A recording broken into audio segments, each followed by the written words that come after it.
Je suis garde et éco-garde au sein du parc naturel régional du Vercors. Donc éco-garde, je m'occupe du balisage et de la signalétique des sentiers gérés par le parc.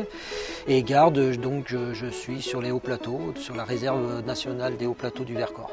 Alors cette église est dans un environnement très varié, donc avec une richesse faunistique et floristique énorme. Cette église est vraiment au milieu de cet écrin de nature et c'est ce qui en fait vraiment un édifice intéressant. Alors lorsqu'on arrive à Grèce et qu'on est devant cette église, c'est vrai que la façade n'est pas très belle, mais lorsqu'on rentre dans l'église, on peut admirer l'architecture de l'église qui est vraiment magnifique.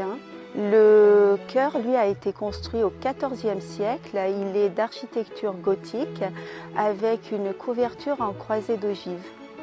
Et puis nous avons aussi devant l'église une croix médiévale qui porte des coquilles Saint-Jacques, qui était une borne sur le chemin de Saint-Jacques de Compostelle.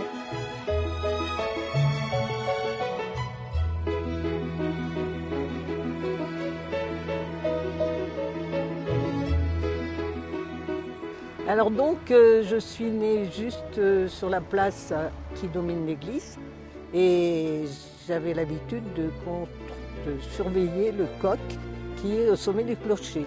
Donc le coq est indispensable pour les gens du village parce qu'il indique la direction du vent. Et évidemment, s'il est tourné au sud, on sait qu'il y aura forcément du mauvais temps dans les jours à venir.